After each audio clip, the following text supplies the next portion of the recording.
Assalamualaikum warahmatullahi wabarakatuh. Perkenalkan, saya Fadilatus Syafira dari Program Studi Manajemen Rekayasa dengan NIM 2012010005. Di sini saya akan menjelaskan tugas UAS manajemen resiko, yaitu menganalisa resiko pada salah satu jurnal. Nah, jurnal yang saya ambil yaitu dengan judul Analisa Resiko pada Proyek Pembangunan Underpass di Simpang Dewa Ruci, Kuta, Bali. Table of content dari presentasi ini yang pertama yaitu penjelasan proyek, yang kedua ada klasifikasi resiko, ketiga analisa resiko, keempat perlakuan resiko, dan yang terakhir yaitu evaluasi resiko. Selanjutnya yaitu ada penjelasan proyek dari pembangunan underpass di Simpang Dewa Ruci, Kuta, Bali. Nah, proyek ini diharapkan dapat memecahkan kemacetan yang sangat tinggi di Pulau Bali dan dapat digunakan saat kegiatan APEC atau Asia Pacific Economic Cooperation tahun 2013. Proyek ini didanai oleh APBN dengan nilai kontrak sebesar 136.196.222.000 rupiah. Nah, proyek ini direncanakan 4 jalur underpass 4 jalur 2 arah dengan total panjang sekitar 435 meter dan pengerjaan proyek itu sendiri kurang lebih 540 hari dimulai dari tanggal 28 November 2011 sampai dengan 22 Mei 2013.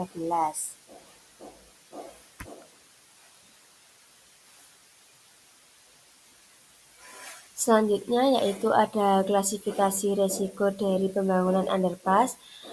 Di sini saya mengkategorikan 6 kategori resiko. Yang pertama yaitu resiko manajerial dengan kode A dan tipe resiko komunikasi. Definisi dari resiko tersebut yaitu kurangnya komunikasi dan koordinasi antar pekerja. Contoh detail dari resiko itu sendiri yaitu adanya miskomunikasi antar sesama perangkat pada proyek. Yang kedua yaitu kategori resiko teknis dengan kode B1, tipe resiko perubahan desain. Definisi dari resiko tersebut yaitu terjadi perubahan desain saat proyek berlangsung. Contoh detail dari resiko itu sendiri, pemilik proyek meminta perubahan desain.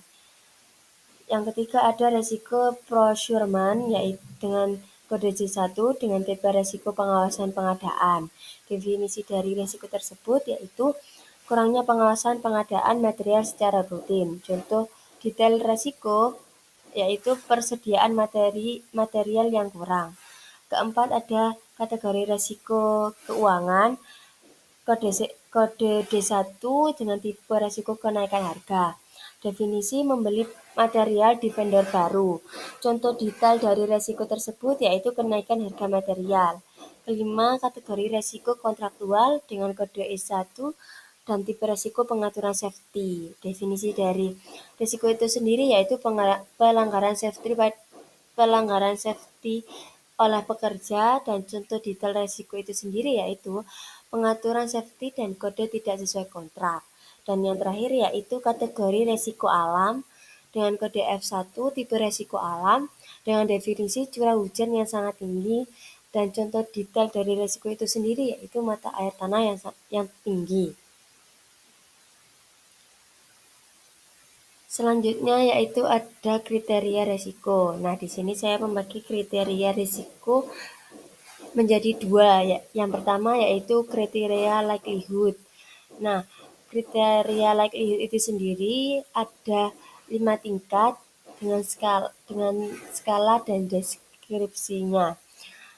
Yang pertama yaitu sangat rendah dengan skala 1 yang berarti sangat jarang terjadi, kemungkinan terjadi kurang lebih dari 20%.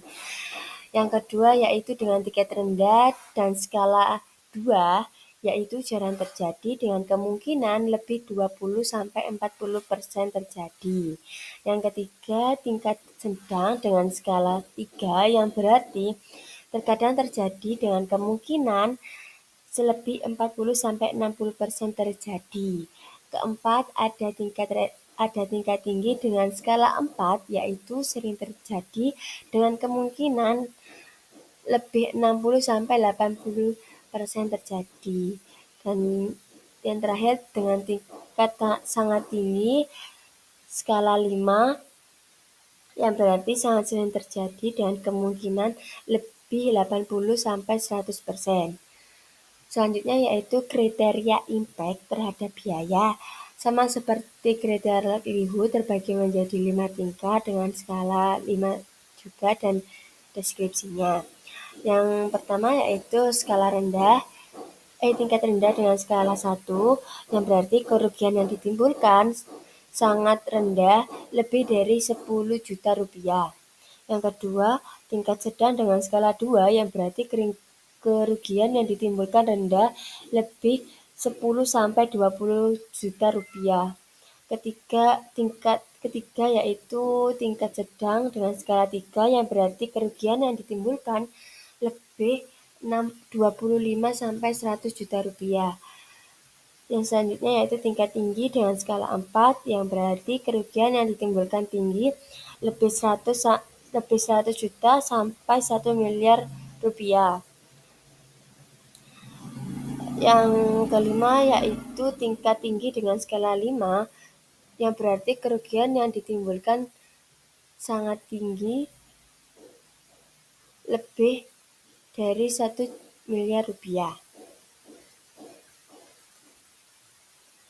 Selanjutnya yaitu ada analisa resiko dari pembangunan underpass di Simpang Dewa Ruci Kuta Bali. Yang pertama yaitu dengan kode A1, di situ ada risk event, adanya miscommunication antar sesama perangkat pada proyek. Objektivitas dari risk event itu sendiri yaitu proyek berjalan tanpa tertunda di tengah jalan. Penyebab dari risiko tersebut yaitu kurangnya koordinasi dan pemahaman bersama. Sumber risiko itu terletak di internal proyek pembangunan itu sendiri. Area dampak dari risiko tersebut yaitu sumber daya manusianya, severity atau dampak dari risiko tersebut yaitu produktivitas pekerja menurun sehingga dampak terhadap biaya sekitar 12 juta rupiah. Risk owner yaitu Departemen SDM pada bagian SDM. Di sini skala likelihood-nya yaitu 3 dan skala impact-nya yaitu 2. Nah, didapatkan level of risk-nya yaitu 6. Dengan peringkat dari ke-6 risiko itu terletak pada peringkat 4. Nah, yang selanjutnya yaitu ada B1 dengan risk event perubahan desain yang cukup sering terjadi. Objektif dari risiko tersebut yaitu desain ditetapkan sebelum eksekusi.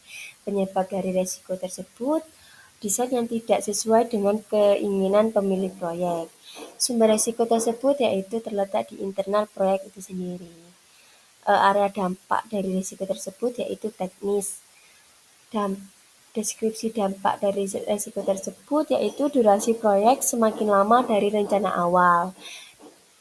Nah, dampak terhadap biaya yaitu sekitar 26 juta rupiah. Dengan pemilik desain, pemilik risiko yaitu Departemen Desain bagian teknik. Dengan skala likelihood yaitu 3 dan impact 3, dapat didapatkan level of risk-nya yaitu 9. Prioritas peringkat dari ke-6 risiko tersebut berada di 3, peringkat 3. Selanjutnya yaitu ada kode C1 dengan risk event persediaan material yang kurang. Objektif dari resiko tersebut yaitu proyek berjalan sesuai target. Penyebab dari resiko tersebut yaitu kurangnya koordinasi dalam rantai pasokan. Sumber resikonya yaitu terletak pada internal proyek itu sendiri dengan area dampak operasional. Nah, dampaknya yaitu proyek tertunda dengan biaya yaitu Rp18 juta. Risk owner yaitu departemen operasional bagian pengadaan. Nah, di sini saya mengasumsikan likelihood-nya yaitu pada skala 2 dan skala impact 2. Nah, didapatkan level of risk-nya di angka 4. Di sini saya mengasumsikan prioritasnya dari level of risk-nya yang paling tinggi, dia terletak pada peringkat 5. Selanjutnya yaitu dengan resiko kode 1, risk event kenaikan harga material. Objektif dari resiko itu sendiri yaitu harga material stabil atau konstan. Nah, penyebab dari resiko tersebut yaitu keterbatasan pasokan. Sumber resiko yaitu terletak pada internal proyek pembangunan itu sendiri dengan area dampak keuangan. Nah, dampak dari resiko tersebut yaitu anggaran membengkak dan biaya dari dampak terhadap biaya dari resiko itu sendiri yaitu Rp50 juta dengan risk owner Departemen Keuangan bagian keuangan. Nah, di sini likelihood-nya yaitu dengan skala 3 dan skala impact-nya 3, maka didapatkan level of risk-nya 9. Prioritas dari risiko pembangunan ini, risiko tersebut terletak pada prioritas kedua. Yang selanjutnya yaitu risiko dengan kode E1 dengan risk event yaitu pengaturan safety dan kode tidak sesuai kontrak. Objektif dari risiko tersebut yaitu tidak adanya pelanggaran safety. Nah, dari penyebab dari risiko tersebut yaitu kurangnya pemahaman tentang persyaratan kontrak. Sumber risiko tersebut yaitu terletak pada internal proyek pembangunan tersebut dengan area dampak kontraktual dan deskripsi dari dampak itu sendiri yaitu pekerja lalai dan mengabaikan safety dengan dampak terhadap biaya sekitar Rp15 juta dan pemilik risiko tersebut yaitu Departemen SDM bagian SDM. Di sini likelihood-nya dengan skala 2 dan skala impact-nya 2, maka didapatkan level of risk-nya yaitu 4. Prioritas dari keenam risiko tersebut saya asumsikan menjadi di peringkat 6. Dan yang terakhir dengan kode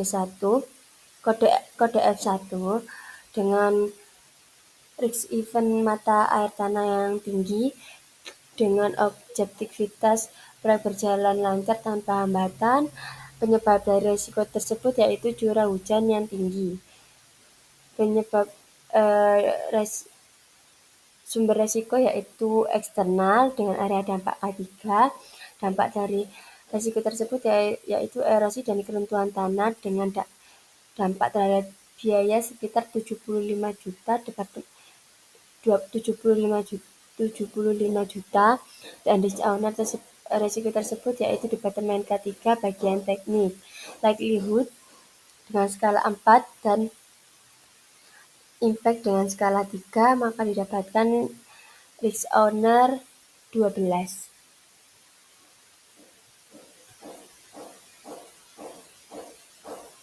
Yang selanjutnya yaitu perlakuan resiko.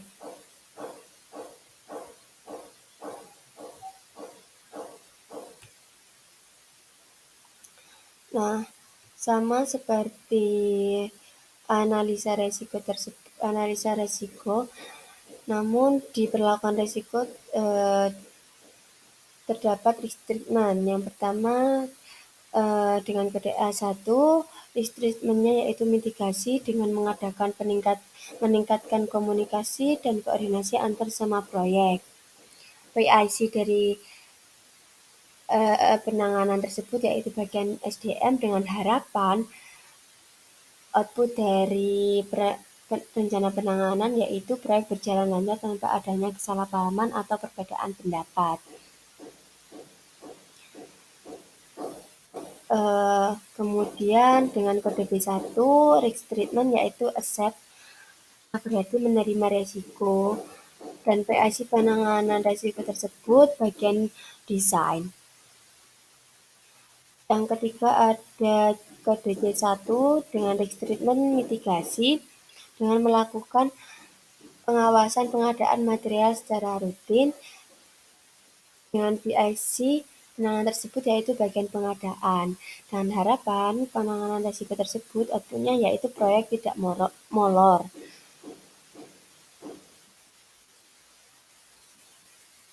Yang keempat yaitu ada resiko dari kenaikan harga material, yaitu risk treatment-nya yaitu mitigasi dengan membeli material di vendor lain yang masih sama spesifikasinya. Dengan PIC dari penanganan tersebut yaitu bagian keuangan. Output dari rencana penanganan tersebut yaitu proyek berjalan dengan lancar sesuai target. Yang kelima yaitu ada resiko dari pengaturan safety dan kode tidak sesuai kontrak. Nah, rencana risk treatment dari resiko tersebut yaitu avoid yang berarti mengurangi. Rencana penanganan dari resiko tersebut yaitu menyebutkan dengan jelas dan rinci setiap pengaturan dan kode safety pada pasal. Nah, PIC pada rencana tersebut yaitu bagian kontraktual. Output dari rencana penanganan tersebut yaitu tidak terjadi ketidaksesuaian pengaturan dan kode pada kontrak. Dan yang terakhir yaitu ada risiko mata air tanah yang tinggi dengan risk treatment mitigasi dan melakukan perbaikan saluran drainase di area rentan.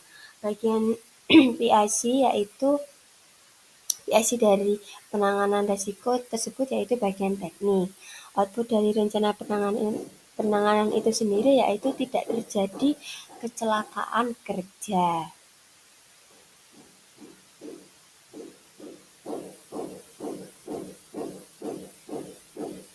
Nah, selanjutnya yaitu evaluasi dari resiko pembangunan underpass itu sendiri. Nah, di layar terdapat inherent risk dan residual risk. Inherent risk yang berarti evaluasi resiko sebelum adanya risk treatment. Nah, di situ skala terdapat pada resiko dengan kode C1 dan E1 dan likelihood sedang dan impact rendah terdapat di resiko A1. Likelihood sedang dan impact sedang terdapat di resiko B1 dan D1. Sedang yang terakhir untuk likelihood tinggi dengan impact sedang terdapat di resiko dengan kode F1. Yang selanjutnya yaitu ada residual risk. Yang pertama yaitu likelihood sangat rendah dan impact sangat rendah ada di resiko kode A1 dan E1. Likelihood sangat rendah, impact rendah yaitu di resiko dengan kode C1. Likelihood rendah dengan skala 2 dan impact rendah dengan skala 2 terdapat pada resiko B1. Likelihood sedang dan impact rendah terdapat di resiko D1. Dan likelihood sedang, impact sedang terdapat di resiko dengan kode F1.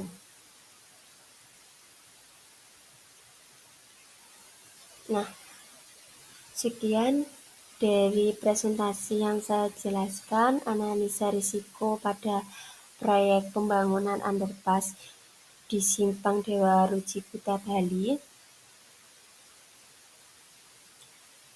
Sekian, terima kasih. Maaf apabila ada salah atau kekurangan kata. Saya ucapkan terima kasih. Assalamualaikum warahmatullahi wabarakatuh.